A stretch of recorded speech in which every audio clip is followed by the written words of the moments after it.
Olá pessoal, tudo bem? Sejam bem-vindos a este vídeo. Sou o professor Renato Silva, professor responsável pela disciplina de análise de investimentos e fontes de financiamento.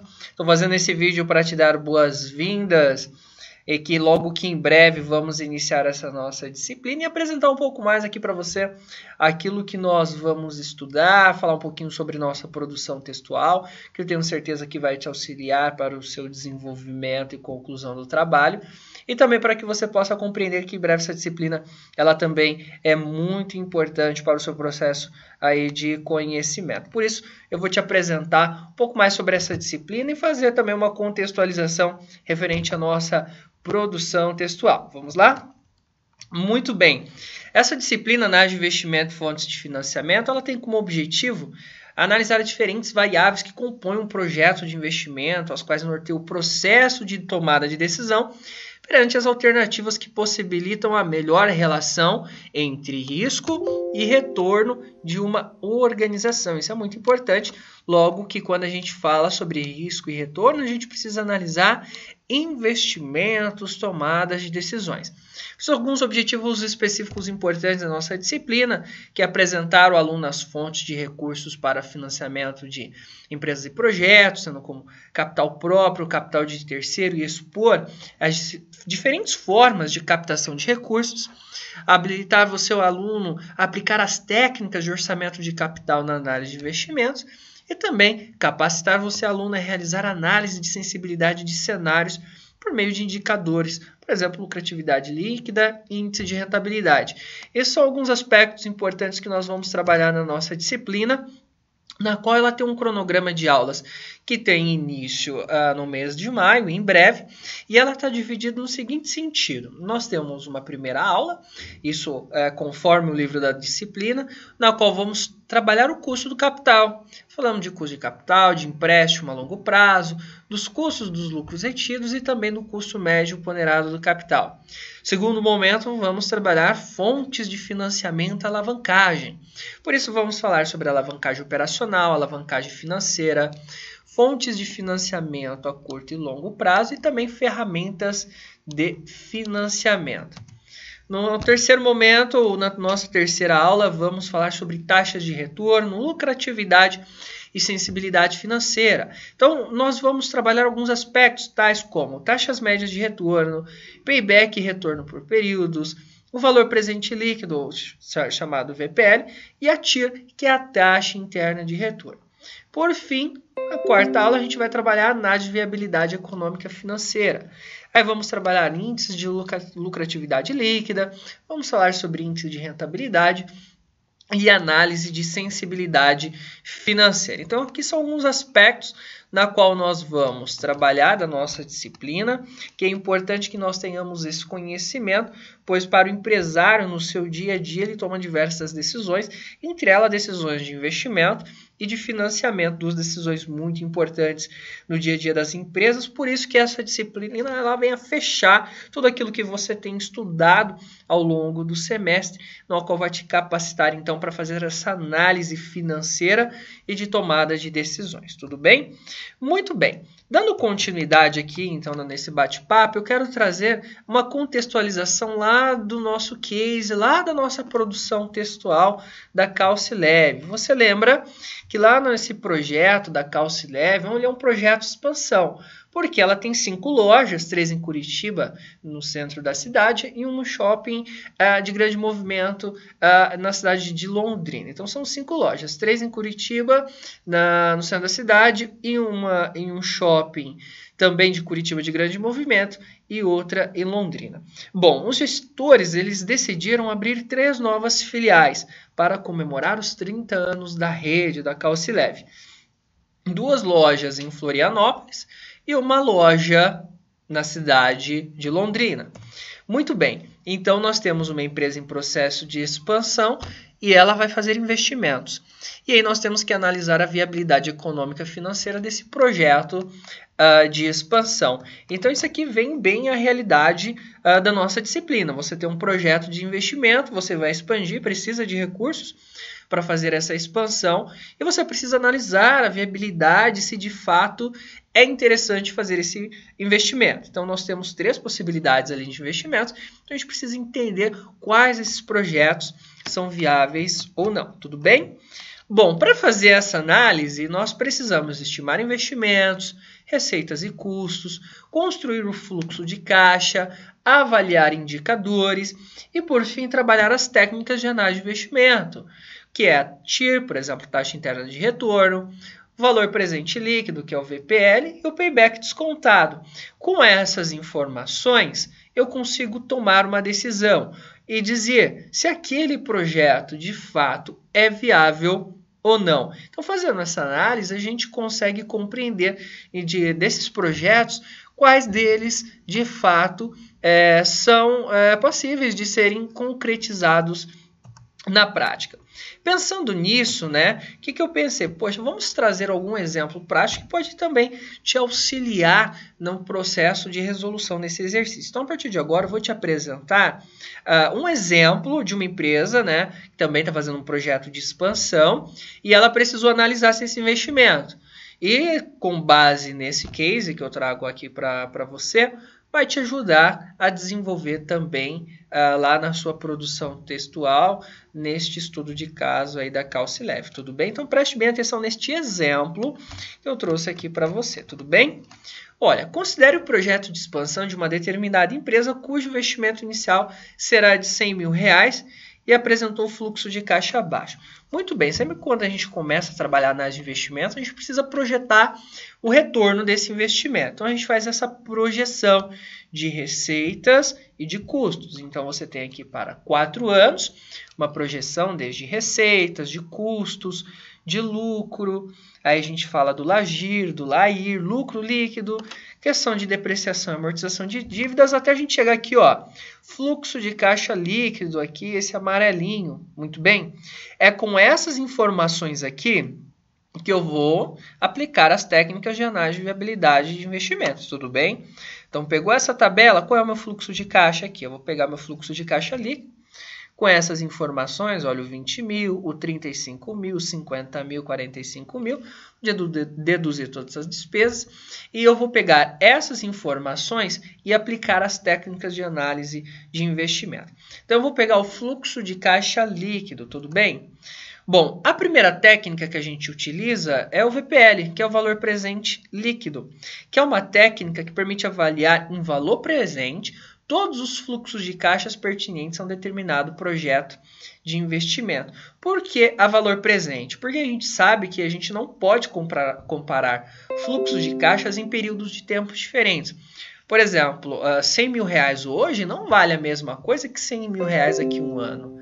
Dessa forma, a gente pode afirmar que não podemos somar, subtrair ou mesmo comparar valores monetários que não estejam na mesma data. Então, a gente precisa trabalhar a questão do valor do dinheiro no tempo. E eu devo considerar uma taxa de desconto, que é essa TMA de 10%, taxa mínima de atratividade ou taxa de retorno do projeto, taxa mínima de retorno esperada. O que significa isso? Que o empresário ele não espera ter menos de 10%. Se não tiver pelo menos 10% de retorno do projeto, não vale a pena investir. Então, para o VPL, a gente usa essa fórmula aqui, ó, tudo bem? Essa é uma fórmula. Então, o valor presente líquido é você trazer esse fluxo de caixa ao tempo presente e você ver se o projeto é viável no tempo presente devido a essa consideração do valor de dinheiro no tempo. Eu preciso utilizar essa fórmula, onde menos I é o investimento inicial que eu faço neste momento, FCL é o fluxo de caixa líquido, dividido por 1 mais a TMA, que é a taxa mínima de retorno, somado aos demais fluxos de caixa que também vão ser traduzidos a valor presente, como aqui, ó, fluxo de caixa 2 dividido por 1 mais TMA elevado a 2, ou seja, porque é no segundo período, e fluxo de caixa N períodos dividido por 1 mais a TMA, que é essa taxa mínima que o empresário quer de retorno de investimento, elevado a N, que é o N períodos, tudo bem? Você pode encontrar essa fórmula com outras nomenclaturas, não ser um FCL, ser um CFJ, que significa cash flow em inglês, fluxo de caixa. TMA, você pode encontrar aqui como somente a letra I, significando que essa taxa de juros, que essa taxa de retorno, enfim, você precisa entender o que informações você vai colocar na fórmula. Muito bem, olha, então vamos fazer para o nosso exemplo. Olha, menos 100 mil reais é o investimento, perfeito? Por que menos 100 mil? Eu estou desembolsando 100 mil reais neste projeto. Eu vou pegar o fluxo de caixa, olha só, voltando no slide anterior, olha só. 20, 35, 50, 45, perfeito? Do ano 1 ao 4. Então, eu vou pegar cada um e vou fazer 20 mil dividido por 1 mais 0,10. Que é 0,10 é a taxa mínima de retorno de atratividade de 10%. Ou seja, eu vou considerar esse custo do capital de 10% ao ano, tudo bem? Mais 35 mil, olha só, segundo ano, 35 mil foi meu fluxo de caixa, dividido por 1 mais 0,10 elevado a 2. Por que 2? Porque é o segundo ano. Então, eu vou pegar esses 35 mil reais lá, daqui a 2 anos, e vou trazer a valor presente, por isso eu faço esse desconto elevado a 2. 50 mil dividido por 1 mais 0,2, perdão, 0,10 elevado a 3, porque é no terceiro ano, e 45 mil dividido por 1 mais 0,10 elevado a 4, porque 4 anos. E se fosse, professor, 5, 6, 7, 8, assim sucessivamente, tudo bem? Depois nós vamos fazer os cálculos. Primeiro eu vou fazer a soma, tudo bem, de cada um, não esquecendo de elevar a potência. Então, por exemplo, aqui no ano 2, 35 mil dividido por 1,21, que é 1 mais 0,10, que vai dar 1,10, elevado a 2, dá 1,21, assim sucessivamente. Após fazer isso, esses cálculos, nós vamos dividir 20 mil dividido por 1,1 dá 18.181. Quer dizer que esse 20 mil reais projetado para daqui a um ano, hoje, ele equivale a 18.181 reais. Esse 35 mil lá no segundo ano, ao tempo presente, é a mesma coisa de 28.925 reais, nesse tempo presente agora. Estou descontando esse custo capital ao longo do tempo, tudo bem? E assim também para o terceiro e para o quarto ano. Depois eu vou somar menos 100 mil, que é o capital que eu investi no tempo presente, somado a esses fluxos de caixa. Tudo bem que dá um VPL de 15.408. VPL maior do que zero, então esse investimento é viável. É assim que nós fazemos o cálculo do valor presente líquido, tudo bem? Pode dar algumas diferenças, às vezes fazendo no HP, no Excel ou manualmente, devido a casas decimais, tudo bem? Vamos falar da TIR, taxa interna de retorno. É a taxa de retorno de um projeto ao longo do tempo. É assim, por meio da TIR, é possível ter uma noção dos retornos periódicos de um projeto em termos percentuais, tá? Então, a TIR ele representa o retorno percentual daquele projeto. Também podemos dizer que o VPL, perdão, que a TIR é o percentual que torna o VPL igual a zero. Então, ao invés de ter aqui a TMA, né, aqui na fórmula, a gente tem a TIR, porque é o percentual que torna o VPL igual a zero. Então, é interessante a gente ver essa regra de decisão. Se a TIR do projeto, que a taxa de retorno do projeto é igual a TMA, o projeto é indiferente aceitá-lo ou não. Se a TIR é menor que a TMA, taxa mínima de retorno, o projeto é inviável. Se a TIR é maior que a TMA, o projeto ele é viável economicamente. Tudo bem? É complicado resolver a TIR manualmente, tá? Porque a operação matemática para o cálculo da TIR está em encontrar a raiz quadrada de uma equação de grau maior do que 2 normalmente. Logo, o cálculo da TIR passa a ser muito trabalhoso, né? Quando vai se fazer de maneira manual, por ser uma função polinomial de grau n. Então, convencionalmente é melhor utilizar recursos como Excel ou HP. Eu trouxe esse exemplo. Nesse mesmo exercício, como que você faria na HP? Você colocaria lá menos 100 mil e colocaria GCF 0. Você colocaria lá 20 mil e clicaria GCFJ. 35 mil GCFJ. 50 mil GCFJ. 45 mil GCFJ. A 10, que é a taxa mínima de retorno. E você clicaria F e R para calcular a TIR. Nesse projeto teria uma TIR de 16%.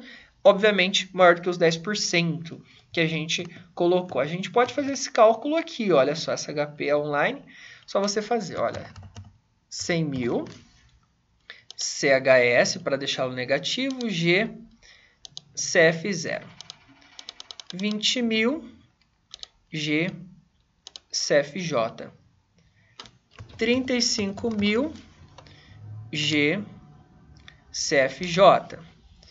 50.000, G, CFJ. 45.000, G, CFJ. 10, que é essa nossa taxa mínima, você vai clicar FIRR.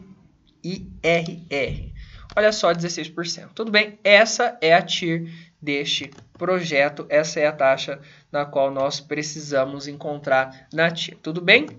Outra análise que a gente precisa é o payback. Ele pode ser definido como o tempo necessário para que os desembolsos, os investimentos, sejam integrados para totalmente recuperados pelo empresário. Pode ser tanto simples, sem considerar o valor do dinheiro no tempo, ou descontado, considerando o valor do dinheiro no tempo. Tudo bem? Então, é a mesma coisa que a gente pensou lá atrás do VPL, porém a gente vai fazer um somatório desses percentuais. Olha só, eu tenho aqui para o ano 0 ao 4, porque ano 0 é o tempo presente, que é o meu desembolso, e eu tenho os fluxos de caixa. Payback simples, olha, eu posso ver aqui, ó, que de 20 com 35, 55 mil, mais 50, 105 mil. Então, aqui no terceiro ano, eu tenho um retorno do investimento. Payback simples. Mas o descontado é fazer o quê? É trazer esse 20 mil ao valor presente, que a gente já viu lá no VPL, 18.182. 35 mil a trazer valor presente, 28.926. 50 mil a valor presente, 37.566. 45 mil a valor presente, 30.736. Então, olha só, eu usei essa fórmula aqui, que é a mesma coisa que a gente usou lá para o VPL. A diferença é que a gente vai fazer uma somatória acumulado. Então, eu vou 18 mil, somo com 28.926, 47.107. Somo com 37.566, 84.673. No quarto ano, somos 37.115.409. Então, a gente percebe que, considerando o payback descontado, que é esse valor do dinheiro no tempo, aqui no quarto ano, eu tenho a recuperação do meu investimento, que foi aqui no valor de R$100.000. Então, basicamente, eu só trouxe a valor presente, né, como a gente faz no VPL, e fazemos a somatória acumulada. E percebemos em qual ano existe o retorno deste investimento, tudo bem? Basicamente, no nosso trabalho, a sua análise vai ser exatamente essa. Então, você vai fazer um VPL, o TIR usando a HP, ou você pode usar também o Excel. E o payback descontado é a mesma linha de raciocínio, né? Você vai pegar esses valores a valor presente e fazer a somatória acumulada e ver em qual ano essa somatória vai igualar ou vai ultrapassar o valor do investimento, tudo bem? Essa é a linha de raciocínio que nós vamos trabalhar. Bom, você pode ver mais alguns exemplos no livro lá de gestão de projetos, na seção 2.3, Paz e Vírgula, que é o livro que está sendo utilizado nessa disciplina, ou que foi utilizado. Nós temos também um livro da própria disciplina de análise de investimento e fontes de financiamento, na qual na unidade 3 fala bastante sobre esses cálculos. Você pode encontrar lá na sua biblioteca virtual. E assim você vai conseguir fazer esses resultados, chegar nesses resultados. Bom, pessoal, espero que esse vídeo tenha ajudado a você a entender a lógica desse processo de análise de investimentos, os principais 3 indicadores aí que a gente utiliza, né? Caso você tiver mais alguma dúvida, alguma dificuldade, pode encaminhar para o seu tutor à distância, ele pode estar encaminhando para mim. A gente ajuda para que você consiga chegar aí nos resultados e ter um processo de ensino-aprendizagem bem interessante. E nos vemos lá na nossa disciplina de análise de investimento. Bons estudos e até a próxima!